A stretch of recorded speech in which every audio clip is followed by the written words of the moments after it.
Have you ever sat down to binge some good old TV and thought, wait, where did all the Black girls go? We get it. This is Lost Credits, a podcast about the Black girls we've loved and what popular culture does to them. I'm Ashley Wade. And I'm Tamika Townsell. We are professors, Black feminist media scholars, and writers. We started Lost Credits to revive the conversation around representation in media studies. That means we want to hear from you. Get in touch with us after the episode to let us know what you think. And if you head to our website, you'll find bonus features like discussion guides, teaching tips, and recommended reading.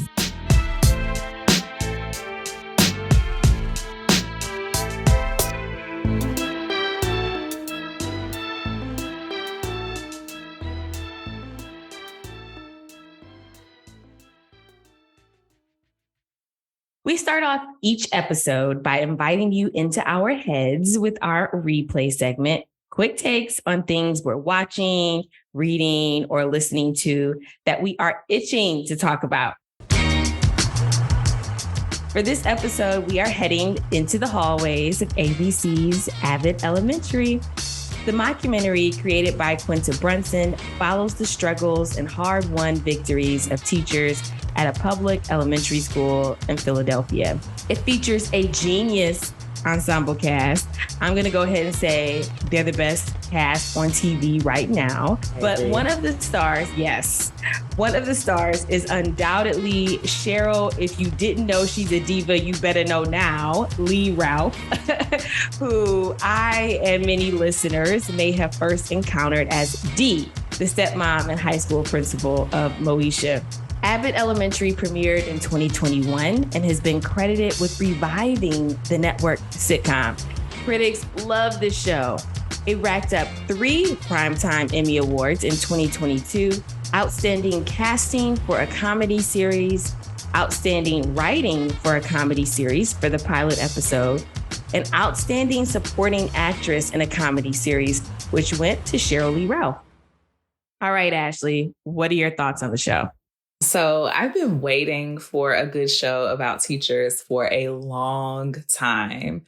As you know, Tamika, I am a former K through 12 teacher and I taught high school, but I worked in elementary schools as a tutor very closely with like first graders and third graders. And I also come from generations of public elementary school teachers and teachers' assistants. So I find the show extremely relatable and hilarious. I can't really decide on who my favorite character is. I like all of them, even Jacob and Ava. But I do hope that Janine and Gregory become an item. What about you? Yes, you know what? That would be one of the best couplings because they're both kind of awkward and not necessarily who you would think of as the leads in a romantic comedy. So I'm here for this coupling as well. How's Kenny? Oh, he's okay. Definitely scared, but I get it. Change can be scary. But you know that better than anyone, as a sub. You're here one day and in a totally different school tomorrow. Well, not anymore, actually. Just got this today. You're full-time? Yeah, but this is a special place. And you helped me realize that, so thank you. Yeah. Is there a skunk around here? Because my eyes are watering. And you know what? I keep wondering what it was like to pitch this series. Because when you look at Disney, ABC, how they generally tell Black stories, Abbott really stands out. And what I mean is this doesn't feel like white targeted Black TV. And y'all, can fill in the blanks. You know what I'm talking about. It's right. Where, the show aims to tickle and teach viewers that are presumed to be outside the story world that the characters inhabit. So instead, Abbott really normalizes the character's point of view and invites the audience to come play on their turf. It's similar to the kind of storytelling that Issa Rae practices through Insecure or what Robin Thede does with A Black Lady Sketch Show. which Quinta Brunson worked on in its first season. On Abbott, the writers have this undeniable gift for presenting the audience with a stereotype. Sometimes it's coded, sometimes not, and repackaging it in a way that allows us to laugh with the characters instead of at them. The series sheds the sting we feel when a show attempts to center non-white characters, but insists on locking them into a white gaze. So I've never taught at an elementary school, but as someone who attended public elementary and middle schools in Detroit, every episode hits for me. The character that stands out for me most, though, is someone you've already mentioned, Ava Coleman, the principal of Abbott Elementary, portrayed by Janelle James. She's a newcomer, I think, to the TV game. But Ava, her character, is ratchet and fabulous, and she knows it. Hey, yo! What it do, baby boobs? What y'all think about this little film crew I brought in here? Distracting, makes our jobs harder. But exciting. We about to be on TV. Because they are covering underfunded, poorly managed public schools in America. No press is bad press, Barb. Ava's our principal. She has a unique take on her job. She's bad at her job. What's unique is that she's bad at her job. All I'm hearing is new, need. And yet Barb, one of our best and most senior teachers here, she never complains. What is your secret, Barb? Knowing there's not much you can do, Ava. So understanding. Be like Miss Howard, people. In the first season, we learned that Ava got her job because she happens to attend the same church as the district superintendent. And she blackmails him after finding out that he's cheating on his wife. So what's difficult to manage about a character like this is allowing them to be messy without reducing them to a caricature. With Ava, we know that she's not a great principal, but we also know that it's not because of her Blackness. There's nothing inherently deficient about her as a Black woman. She's college educated and capable of performing well as a school administrator. She's just not that interested in it.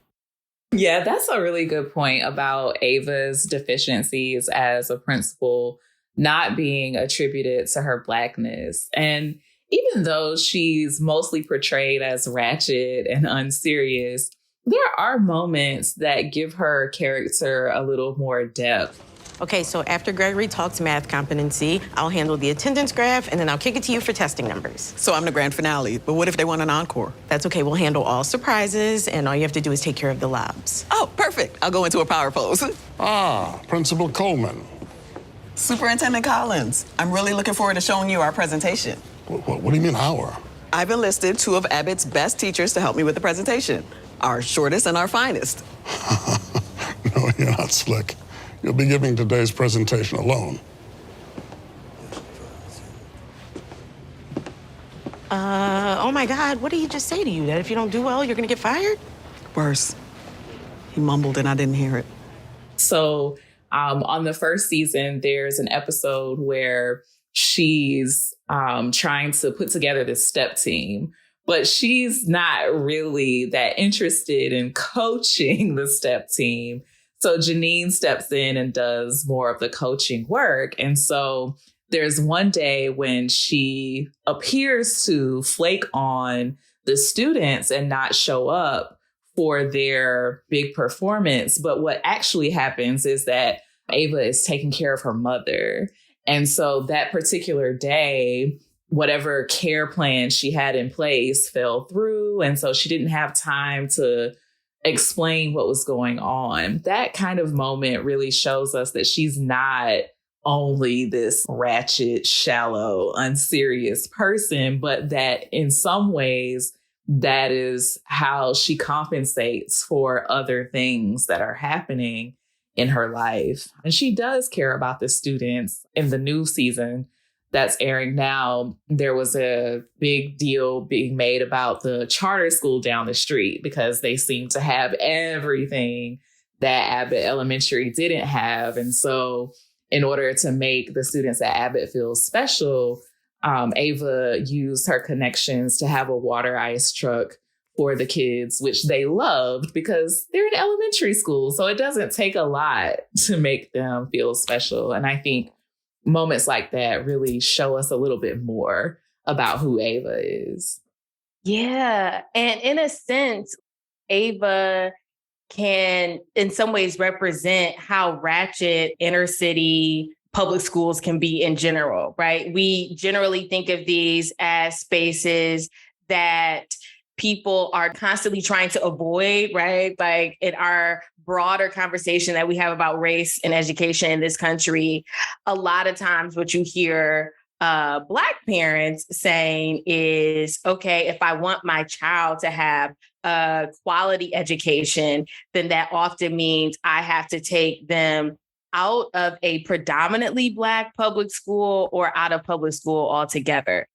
What Abbott Elementary does a really good job of showing is that there are these larger structural inequities that lead to different sets of resources and different academic experience that are available at Abbott and another school that is funded in a different way. But it's not that the teachers are deficient or that they aren't providing as or aren't able to provide as sort of rich an education for their students. The teachers of Abbott really care.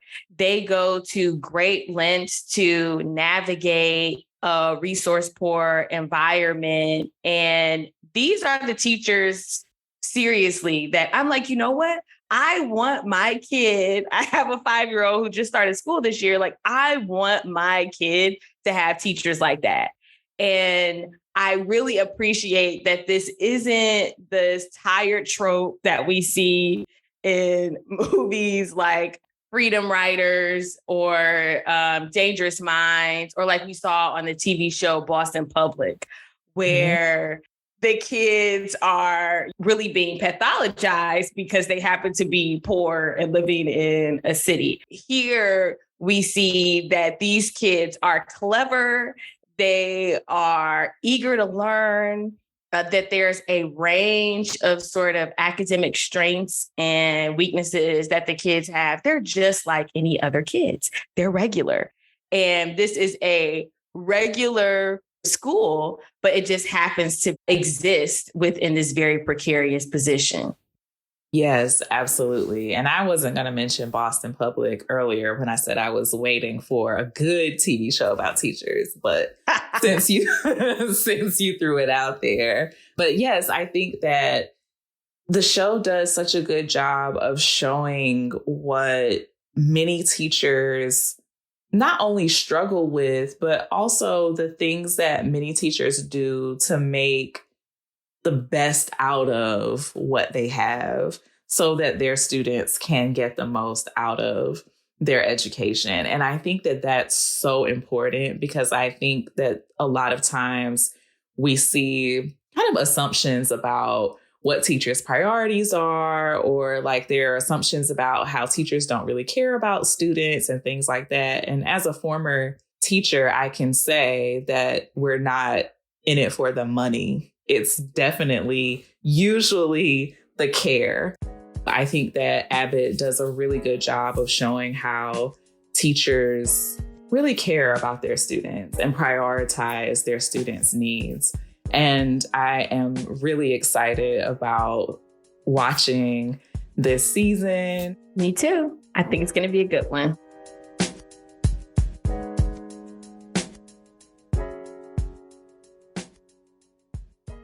Long before there was Abbott Elementary, the Black family sitcom was where television audiences could access some version of African American life.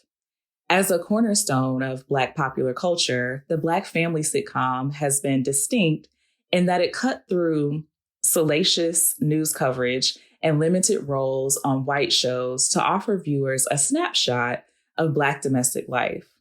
In this way, the genre presented an opportunity for what we refer to as regular representation. For Black folks to show up in primetime, not as celebrities on a late night show or exotic objects in a news documentary or sidekicks, Black family sitcoms show Black people and Black culture in Black worlds, and were far more likely to include Black folks behind the scenes as writers and producers. The genre was also a crucial site of Black comedy. The Black family sitcom has also been a genre where, in the words of scholar Bambi Higgins, laughter functions as a weapon to fight pain. In Laughing Mad, the Black comic persona in a post-soul America, Higgins theorizes laughing as a liberatory act that creates the foundation for safe, communal Black spaces, where Black folks resist their subjugation and privilege their own worldview. Part of the reason for the rise of the Black family situation comedy has to do with the genre's overall dominance in television. These highly formulaic 30-minute programs were a hit with early audiences and were one of the key cultural sites where hegemonic understandings of the American family were reproduced. To that end, Black sitcom characters like the title figures of CBS's Amos and Andy have also drawn fierce criticism for their stereotypical nature. Robin Means Coleman, who wrote the book on African-American viewers and Black sitcoms, talks about how Black viewers resented that the humor in these series too often came at the expense of Black characters who, well into the 1990s, tended to be portrayed as modern-day buffoons. But while shows like Martin, The Wayans Brothers, and Living Single have focused on adults and young professionals, Black family sitcoms have been an integral part of representing Black girls on television.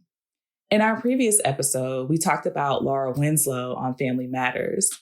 Laura's character is one of several main Black girl characters on popular television shows on network TV during the 80s, 90s, and early 2000s. You had Rudy, Vanessa and Denise Huxtable, Ashley Banks, Tia and Samara, Zaria, Moesha, and so many others. The main networks that featured Black family sitcoms from the 1980s through the early 2000s were ABC, NBC, Fox, the WB, and UPN. The latter two would eventually merge in 2006 to become the CW. These were local networks that you didn't need a cable subscription for.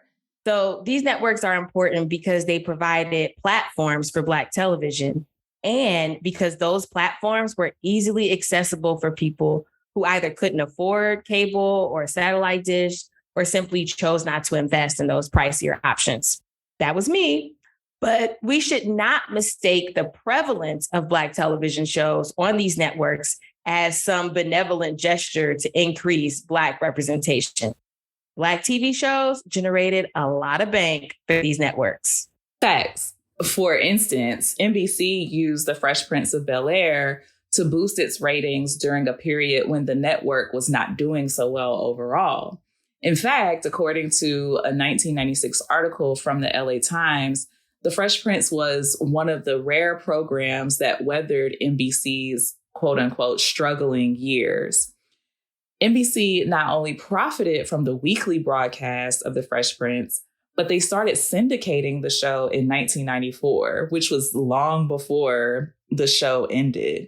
So basically, NBC was double dipping for a while by making money from the current seasons of The Fresh Prince and syndication.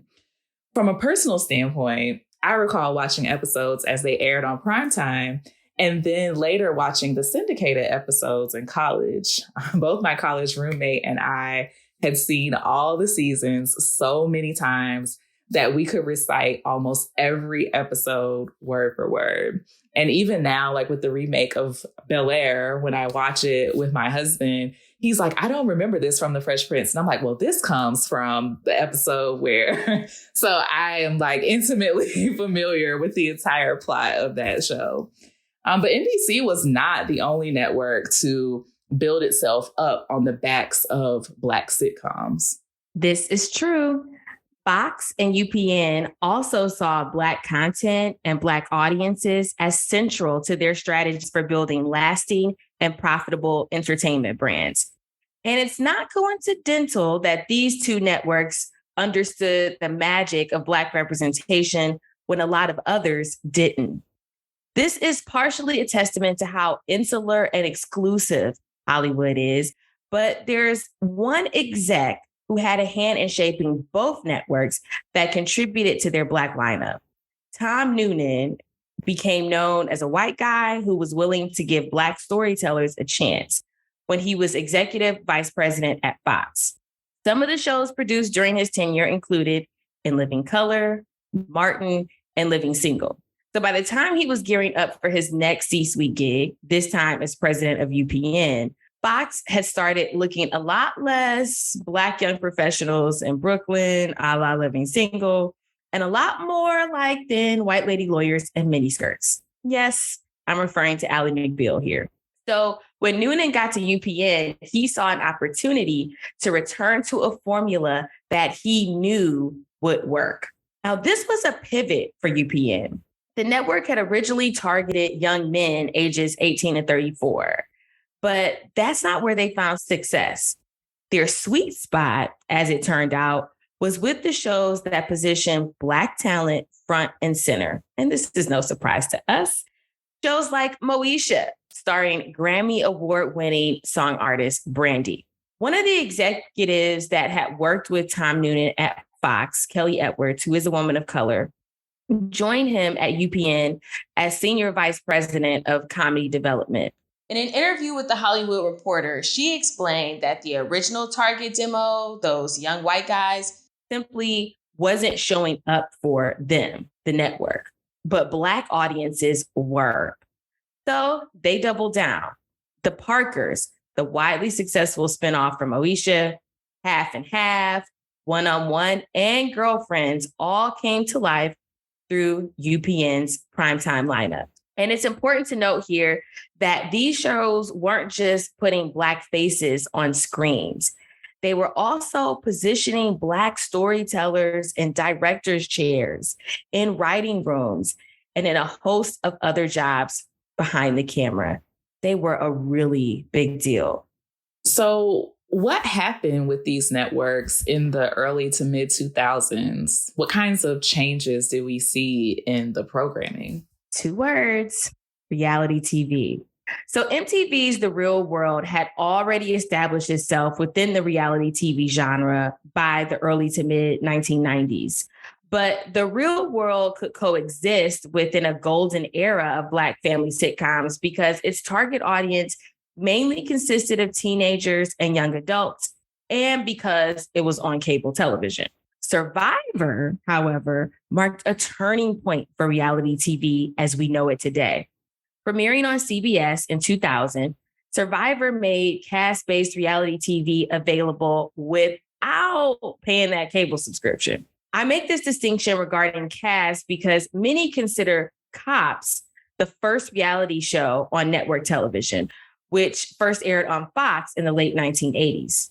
Through casting and unofficial scripting, Survivor simply found a sweet spot that yielded high ratings.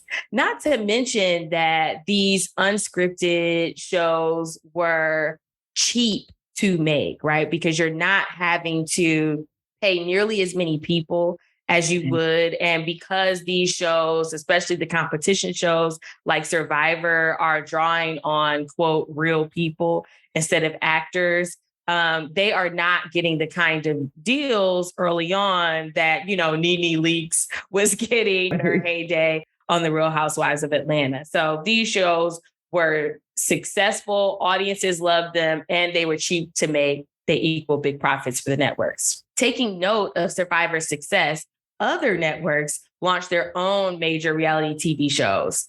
Temptation Island on Fox in 2001, and The Bachelor on ABC in 2002. My college students love The Bachelor, which amazes me. Both Survivor and The Bachelor are still going strong as they enter their 44th and 27th seasons, respectively. Oh my goodness. Survivor in TV season time is older than us. And unlike what we see with VH1 and Bravo, unscripted or sort of officially unscripted programming on broadcast networks tends to be super white. By the late 2000s, when the CW is born from a merger between WB and UPN, which is an attempt to save both companies, the primetime lineups of those networks, the fictional TV that they're investing in, is also looking more vanilla. Very true. Survivor and subsequent reality TV really capitalized on audiences' need for seemingly unscripted, messy television.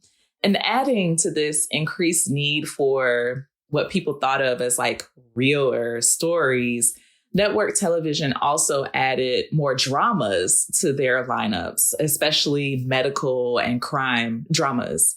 With this increased demand for reality TV and drama series, network channels had to make room in their primetime slots, which contributed to a shift away from sitcoms in general, but especially the Black family sitcom. By the mid-2000s, the few Black family sitcoms that were still on TV had been moved to cable networks like Disney and TBS. So what was a Black family sitcom that you were sad to see go? Moesha. Mo to the E to the Mo to the E to the Mo to the Moesha, O to the E to the. So in my perfect world, Ashley, you and I would still be able to tune into that show every Monday night and watch Moesha in her Black girl magic adult life as a celebrated journalist for the LA Times, who has her own podcast and a couple of best-selling nonfiction books. So Moesha is a character that I really resonated with because I too wanted to be a journalist, and I too had an annoying little brother. So some of the other aspects of her life were distinct from mine, but the character overall was so refreshing. She was from a family that felt a little more close to reality than the Huxtables felt. And yet she wasn't embroiled in all of this really excessive drama. Daddy, Yeah, baby. can I hang out at the dinner tonight? Moesha, it's a school night. Hold on just a second. Mo, who all's gonna be there? Oh, just some friends. Mm-hmm. And would these friends be made of sugar and spice and everything nice? Or rusty butts and one-track minds? Both. I'm going with Trina and Kim. Uh-oh, you were out the door till you said the K word. Oh, come on, Daddy. They're just my homies. It's not like I'm going on a date or something. Better not, because you ain't dating till you're 25. You said 16. 21. 16. 18, and I'll throw in a Saturn. 16, and I will be walking. Thank you very much. She was dealing with what we could consider to be sort of everyday teen angst type of things, her dating life, sneaking in past curfew, applying to college, things like that. So in my perfect TV world, Moesha would still be on TV all grown up. Yeah, that would be amazing. I actually was late to watching Moesha because I'm from a small town. So we actually didn't have UPN as like one of our local channels. And so by the time it became widely available, I had already missed some of the seasons. And that was, of course, before we could go back and stream everything. But I was very excited that I did at least get to watch some of Moesha before it was canceled. So I grew up with really strict rules about TV. So when I found a show that I liked and I was actually allowed to watch, I cherished it. So other than, my love for the Fresh Prince that I already mentioned, another one of those shows for me was Sister Sister.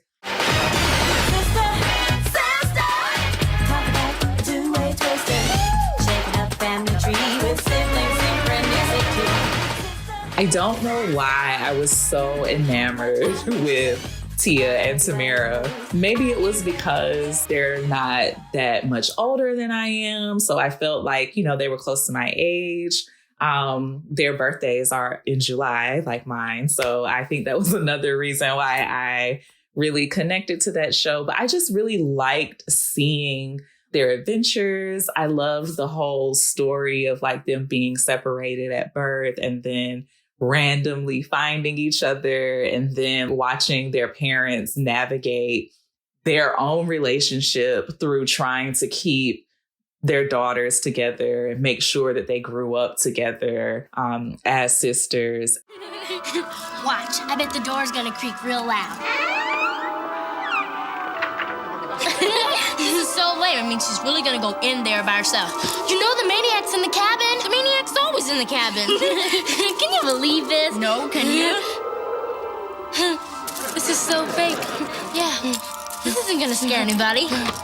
Hey! You know your girls shouldn't be watching these scary movies. Dad, this is Friday the 13th, part 14. It's time for you to go to bed. Come on, Dad. Tia gets to stay up till 11 on weekends. Is that true, Tia? Yeah, sometimes. Once in a while. Never. Way to go. Come on, let's go to bed. Both of you. Hit the side. And I just felt like their experiences were just fun to watch. Looking back at the show as an adult, that I realized was that they both had a lot of boyfriends and love interests in those early seasons, but they weren't portrayed as fast. It was portrayed as like, this is a normal part of being a teenager. It's like having a crush on somebody different every other week. And so like, I really like that about the show too, because that felt real to my experiences as a teenager. I watched that show faithfully and I was definitely bummed when it ended, although they had grown up by the time it ended. So I felt like it had run its course. Sometimes at the start, you can feel all by yourself. Okay, 1, 2. But I have a partner when I got a true love.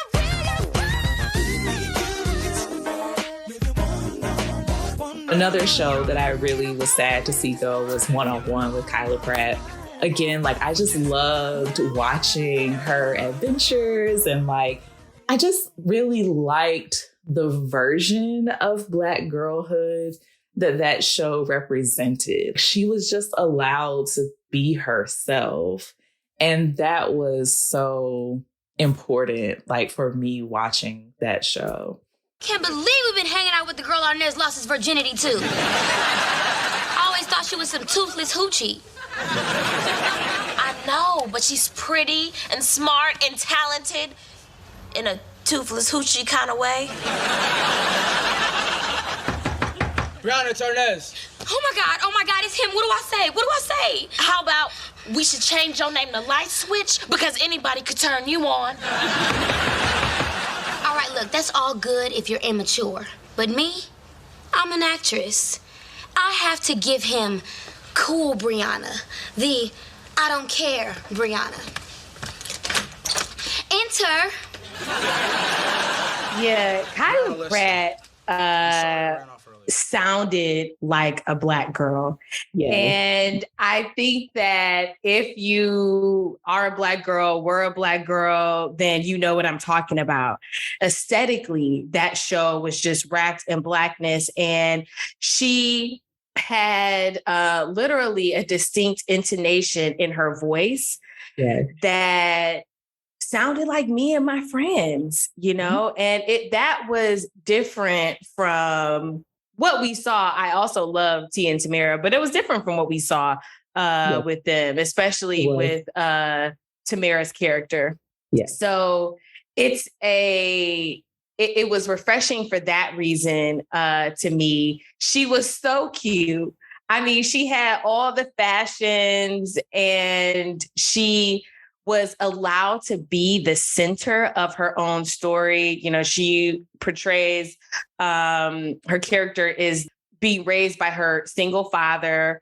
Her parents are divorced. I believe, but her mom is like off living this like wonderful life in her career in like other countries and travels a lot. And so she's living with her dad for a sense of stability. And so even though we do get a sense of his dating life and his work life in the show, really it is the Black girl and the friends that also live in her apartment complex and who go to school with her that animate the story. It's a beautiful thing to see Black girls centered in these sort of Black family sitcoms, and to see different constructions of family than the more so traditional nuclear family that we see from Family Matters. Here, we see people who are raised by single parents. With T and Tamara, you have this whole sister. You have this whole mashup, which that's like a thing that Black people do. We call sister, T and Tamara, but it's like I could hear my mom talking about the show. Right. But with sister, you have a completely sort of queer construction in that sense, because the children are adopted by two adults who, at the beginning of the show, agreed to live together despite the fact that they don't have any romantic relationship between the two of them. So like you were saying earlier, we see the heterogeneity of Black life reflected through shows like this. And Black girls are at the center, not on the margins like they are in a lot of other Black family sitcoms. Absolutely. And I think the point that you just made about the heterogeneity of Black life and Black families is what made these shows so relatable, because so many of us were, even if we weren't necessarily like raised by an aunt or an uncle or a grandmother, we had those extended family ties where those people played a huge role in our upbringing. And so that made watching shows like The Fresh Prince and Sister and One-on-One and Moesha, like that made watching those kinds of shows so relatable, because it reflected your own family experience. It's really nice to think about the fact that Black girls were the ones who were allowed to be the center of these shows that featured such relatable experiences of Black life. Agreed.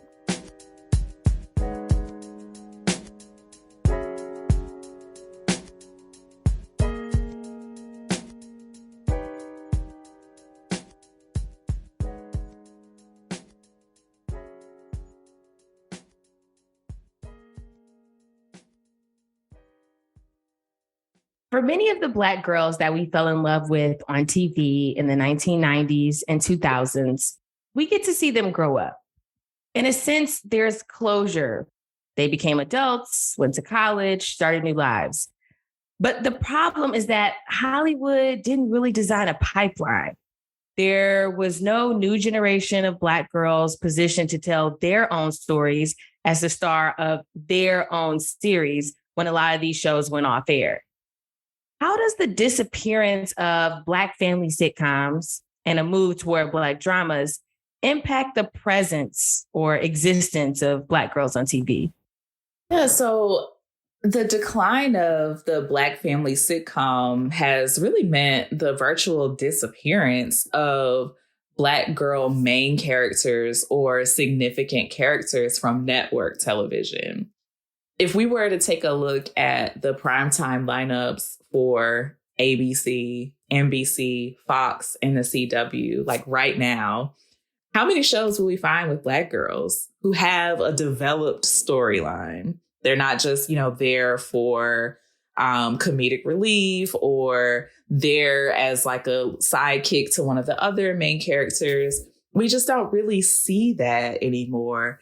And Blackish, I think, was one exception to that, even though the main character was Anthony Anderson's character and the show centered around him. we did get development of Zoe, Yara Shahidi's character, and Marseille Martin's character, Diane. And we saw Diane wasn't as developed of a character at first because she was so young. And I think it's hard to develop captivating storylines around characters that are like 5 or 6. Exactly. And there's limitations about how long they can work. So exactly. Right. So there's a practical, there's a practical piece. Exactly. So, but I think that Zoe's character definitely was developed very well. And then later we see Diane's character get developed more. So that was an exception, I think, in our current moment. And This Is Us is another show that offers, it's not a comedy though, but it did offer some development of the Black girl characters, especially in the later seasons. I think that first season with Deja, she did feel a little bit like a prop at first, but I was happy with how they continue to develop her character more and Tessa's character more.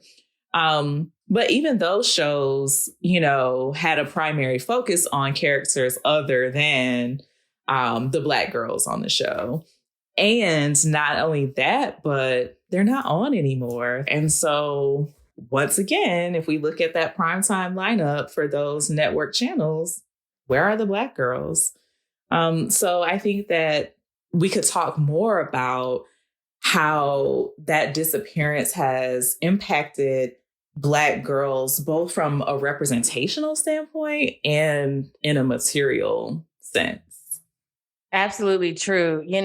When I look at what's on television right now, and so of course we're talking about network TV, we're not talking about streaming platforms or cable platforms that require a larger, financial investment from viewers.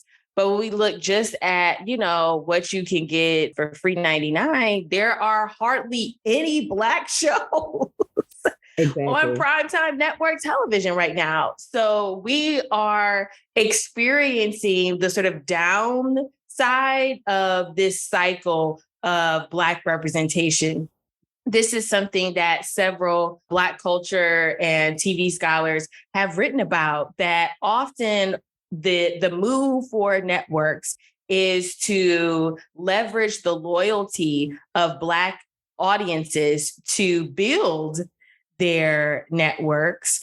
So they invest in a primetime programming block that is almost exclusively Black often. And then after that network is established, it deviates, right? It returns to programming that is seen as drawing a more mainstream, more affluent demographic. And that is usually going to be white teens and white young adults. So we see this happen over and over again, but I think every time it happens, it takes us by surprise, right? And it's almost like as if we didn't go through the 90s, right? So I remember when Scandal came on television in 2012 and Being Mary Jane, BET released that show around the same time. And I remember Shonda Rhimes and Kerry Washington being interviewed by Oprah Winfrey.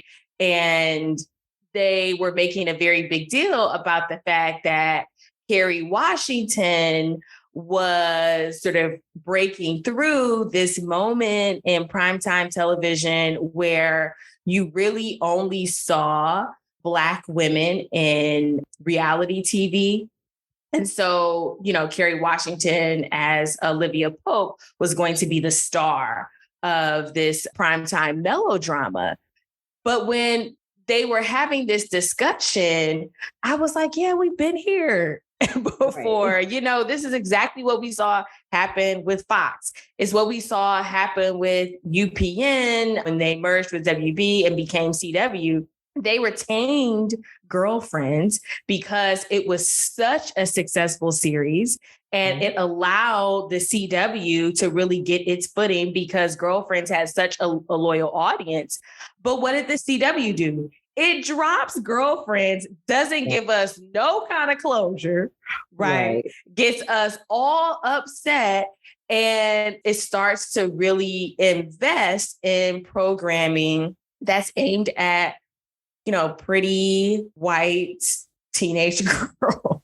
Right. And I think that we're now in that same sort of lull where the amount of Black stories, the quantity of Black stories has literally been reduced.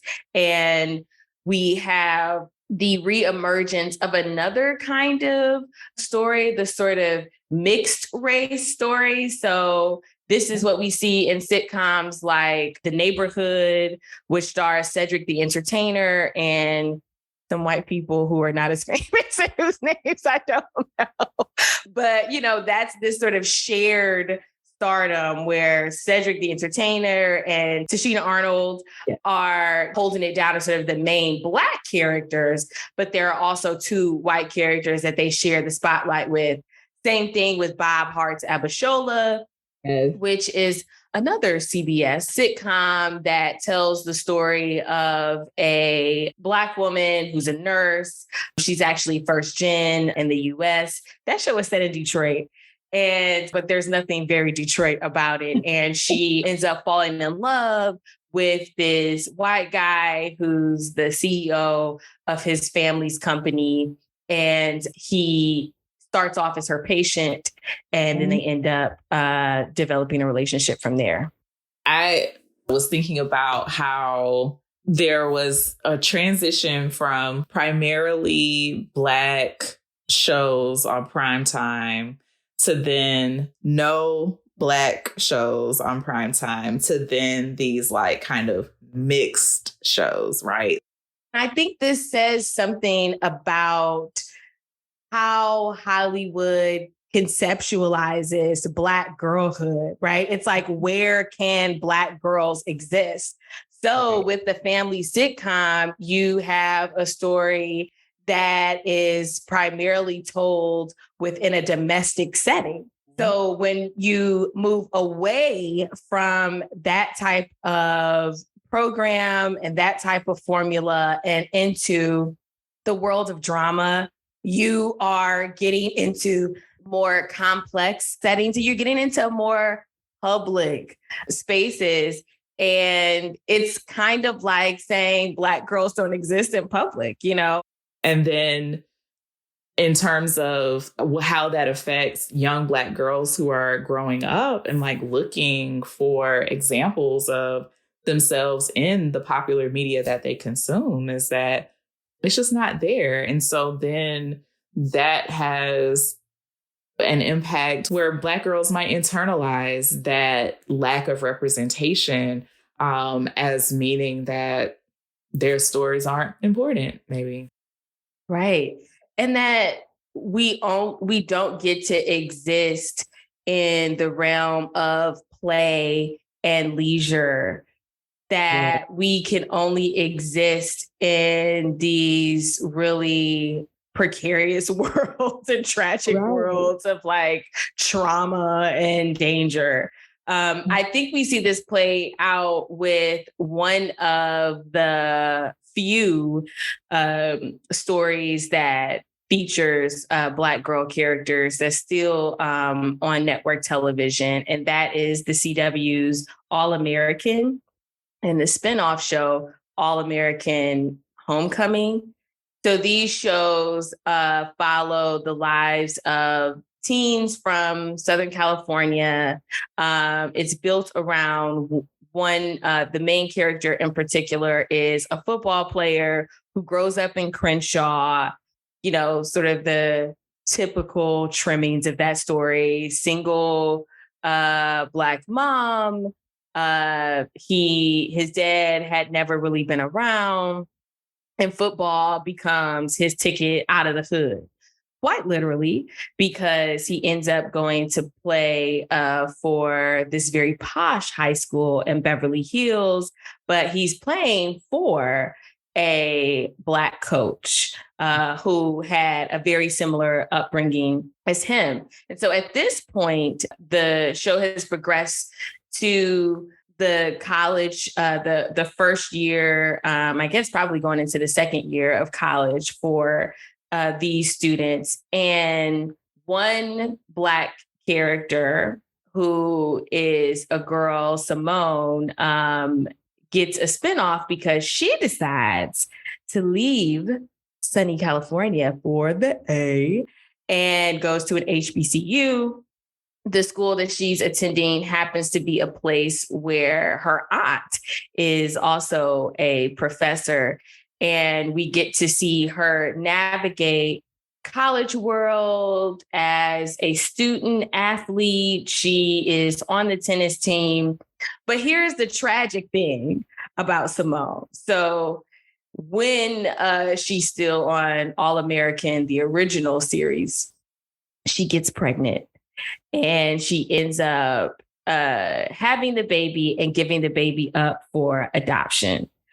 So in this world where most of the teens are, there's lots of light alcohol and drug use and fast cars and big parties and mansions, she is allowed to exist in this world, but only in this sort of tragic sense that we are used to seeing attached to Black girls, and that is teenage motherhood. So in the new series, the spinoff, she is still struggling with that. She doesn't feel like that's a part of her identity she can reveal to her new friends that she meets in college. And it's partly because, yes, the whole baby thing can sort of cramp your style in college. But I think it's more importantly because now she has to navigate this world of Black respectability politics. Right. I get it. Your life must be so easy with your handsome boyfriend and your instant besties. But it sucks to feel like the outsider and be mocked for it. Not that you know. I have a son. His name is Shay. He's 14 months, and I love him very much, which is why I put him up for adoption. His adoptive parents are amazing, and next week they are bringing Shay here to visit. So I know exactly what it's like to be judged or to miss out on a normal life. And don't even get me started on people who make assumptions about you. So our girl is like smiling and having fun in like very few scenes. She is dealing with a teammate who initially plays this like mean girl character, and she doesn't want to share her shine on the tennis team. And she is trying to navigate a long distance relationship with her boyfriend, who is still in Southern California. And then, even though it's her show, she's the only character who is from the original series that makes it to the spinoff. She has to share the spotlight with a Black boy who's a baseball player. And so they are really co-stars of the series. So we see that when we are changing formats from the sitcom to a drama, that what we are allowed to see Black girls doing and how we are allowed to see them existing also changes significantly. Yes. And I think that part of that is a function of the genres themselves, because the drama shows need suspense, they need conflict. But at the same time, it's very telling that Black girls can only generate that feeling of suspense and conflict if their lives are just completely tragic. So it's, because there are other characters on dramas who still have moments of levity. You know what I mean? Like, it's not like they're just reduced to situations of tragedy. Whereas that's basically what happens with Simone's character from All American and then Homecoming. So by switching from comedy to drama, it not only diminishes Black girls' kind of role or appearance within these TV shows, but then it limits how we can see and experience Black girls' lives.